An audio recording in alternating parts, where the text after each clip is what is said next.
आरहत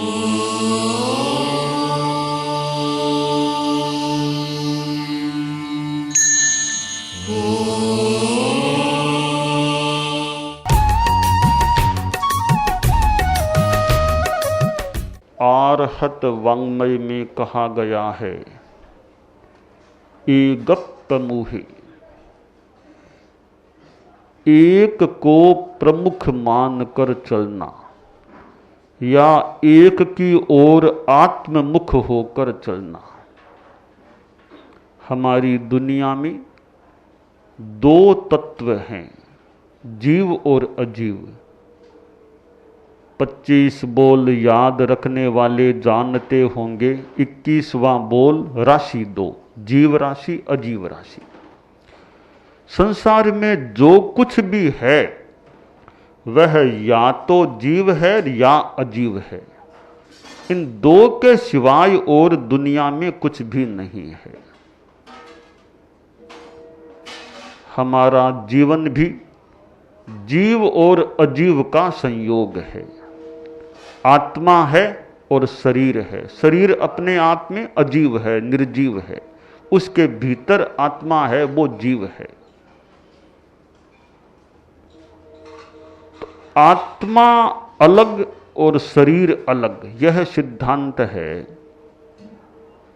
कि आत्मा का अस्तित्व अलग है और शरीर का अस्तित्व अलग है। दोनों एक साथ हैं पर अस्तित्व अलग अलग है। अलग अलग कैसे? कोई उदाहरण तो दो। उदाहरण लीजिए कि जैसे सोना और मिट्टी, दोहे में कहा गया, आत्मा भिन्न शरीर भिन्न है, एक नहीं संजोना। है मिट्टी से मिला जुला पर आखिर सोना सोना। आत्मा और शरीर भिन्न भिन्न हैं। जैसे सोना मिट्टी से मिला हुआ है, दोनों मिले हुए हैं, परंतु मिट्टी का अस्तित्व अलग है, स्वर्ण का अस्तित्व अलग है। इसी प्रकार शरीर और आत्मा मिले हुए हैं, परंतु शरीर का अस्तित्व अलग है और आत्मा का अस्तित्व अलग है। गीत में कहा गया, आत्मा भिन्न शरीर भिन्न है, तुमने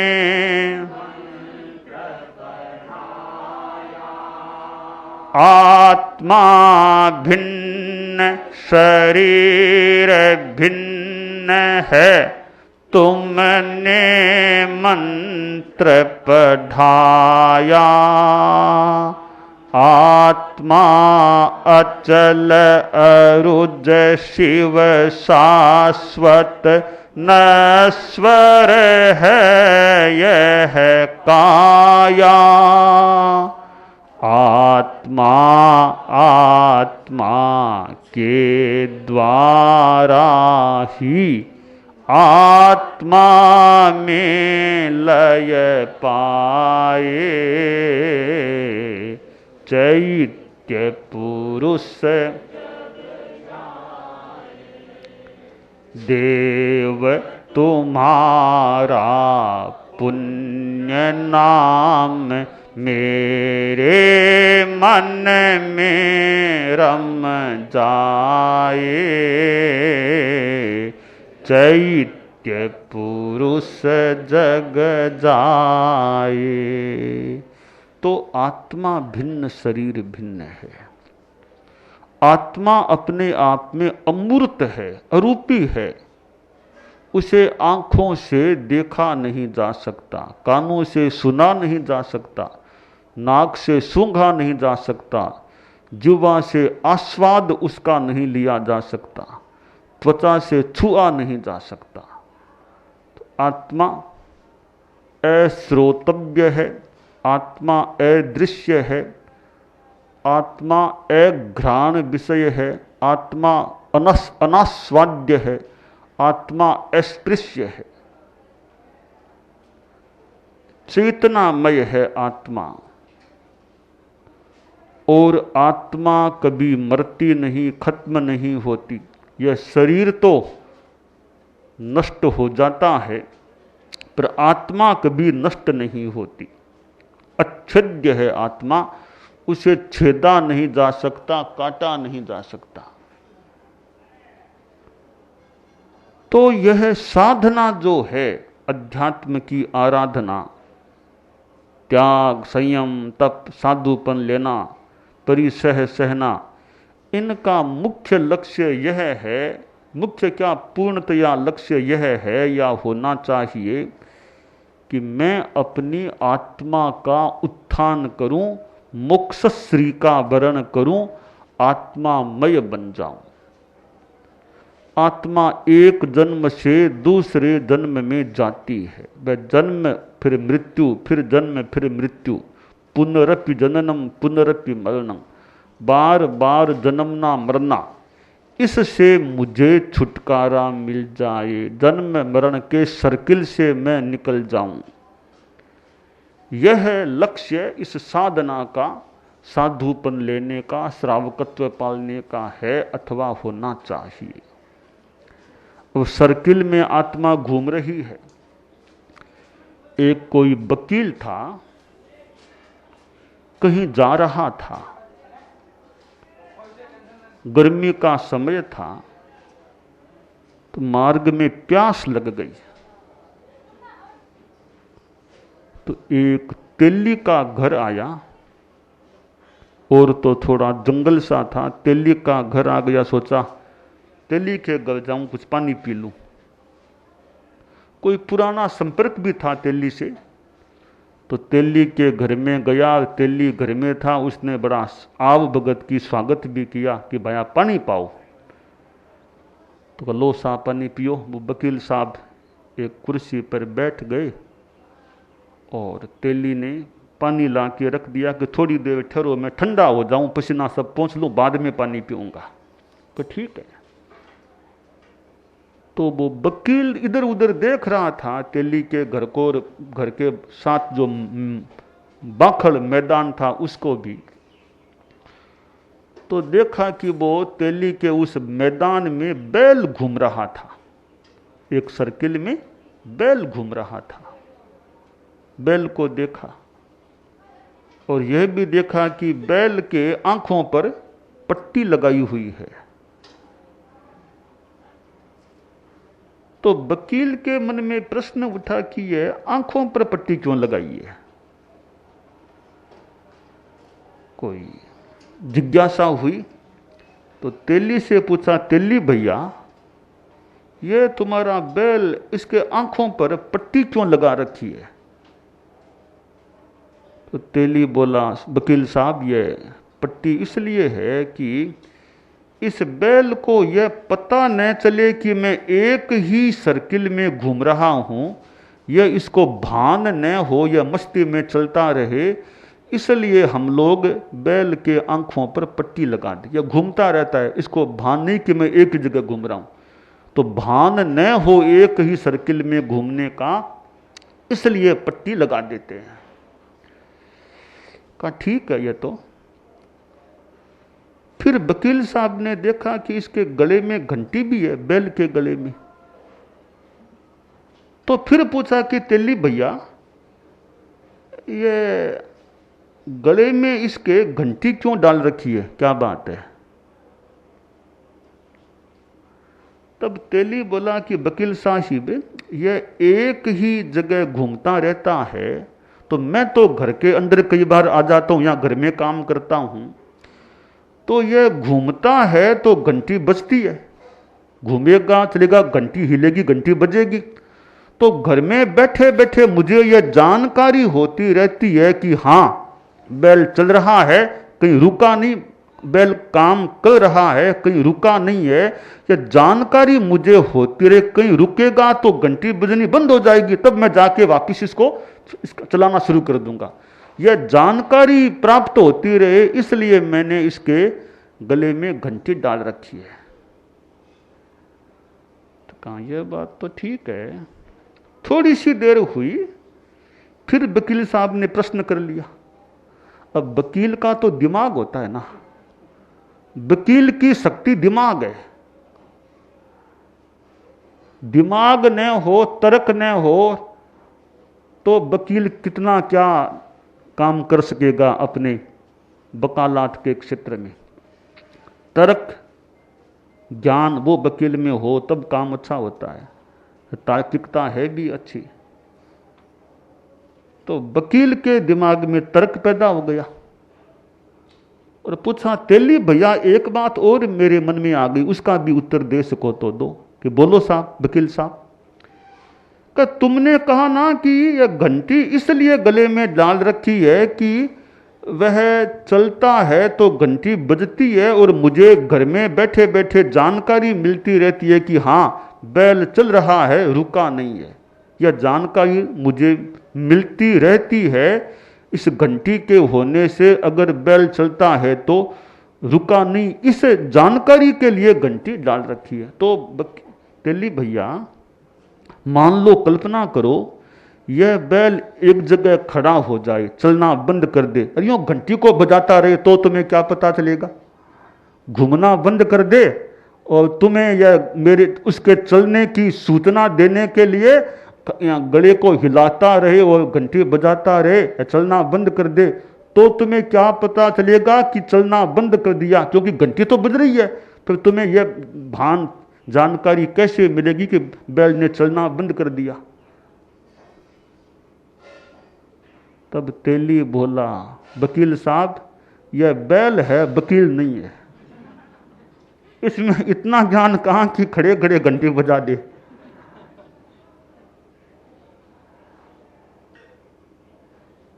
तो यह सर्किल में बैल घूम रहा था। देखिए हम सारे बैल हैं, हम सारे के सारे इस माने में बैल हैं। हम जन्म मरण के मानो इस सर्किल में घूम रहे हैं।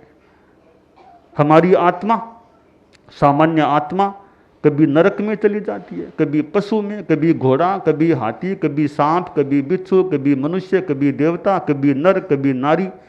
यह सारा एक संसार का सर्किल है और इस सर्किल में हमारी आत्मा घूम रही है। घूमती भी है और नाना अनुभूतियां भी करती है। कहीं कष्ट पाती है, दुख पाती है, कहीं सुविधा भी पा लेती है, कभी खुशी में नाचती है या शरीर नाचता है, तो कभी दुख में शोकाकुल हो जाता है।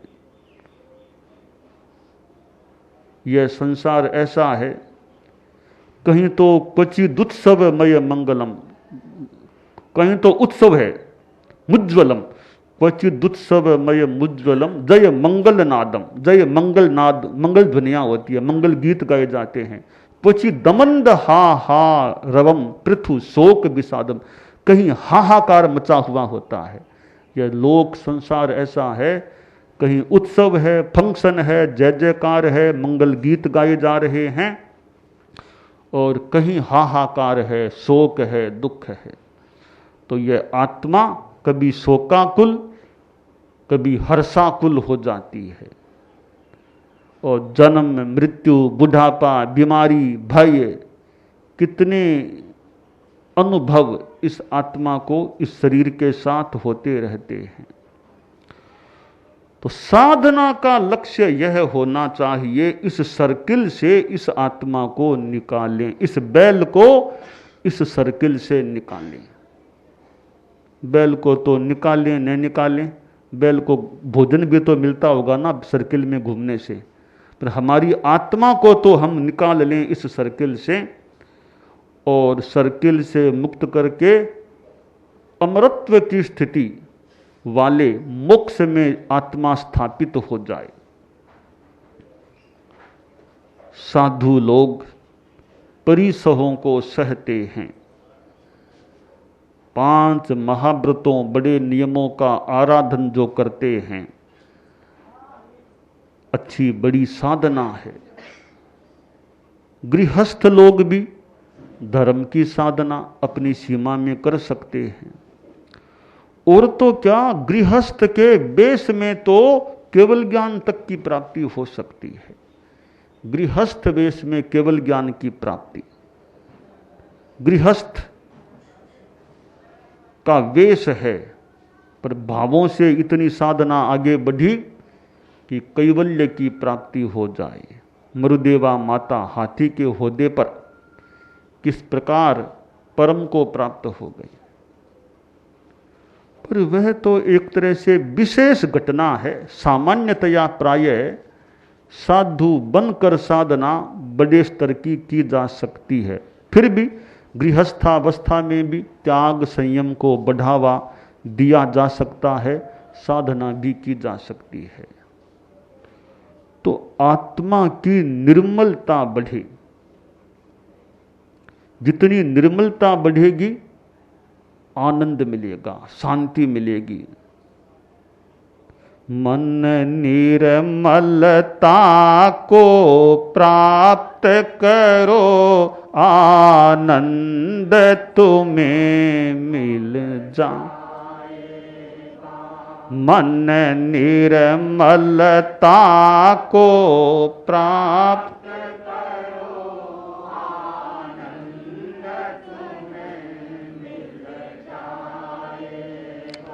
समता सरिता में स्नान करो, जीवन उपवन खिल जाएगा।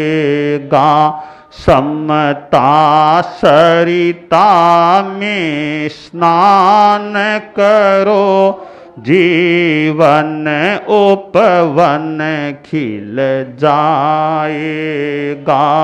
मन निर्मलता को प्राप्त करो, आनंद तुम्हें मिल जाएगा। तो निर्मलता जितनी बढ़ेगी, हमारे अहंकार के भाव, माया, छलना, कपट, धोखा देना, ये व्यवहार कम होंगे, दूर होंगे। लालच ज़्यादा नहीं रहे, लोभ ज़्यादा नहीं रहे। तो ये जो कसाय के भाव हैं, गुस्सा, अहंकार, माया, लोभ, ये जितने पतले पड़ जाएंगे, निर्मलता बढ़ेगी। शरीर को कृश करना भी एक साधना होती है, पर मूल बात है कसाय को कृश करना। गुरुवर के पास एक चेला था, तपस्या में रुचि थी, बांस, बेला, तेला, चोला करता रहता। तो गुरु के पास जाके प्रत्याख्यान करता, पंचोला वाह, छह वाह, सुबह सुबह जाता, गुरुदेव पचकाओ आगे। गुरु कहते पतली पाड़, पतली पाड़। 7 का पचखान करने गया, गुरु ने कहा पतली पाड़। 8 में गया, गुरु ने कहा पतली पाड़। 9, 10, 11, 12, 13, गुरु का एक ही वो वाक्य खास सुबह सुबह, पतली पाड़, पतली पाड़।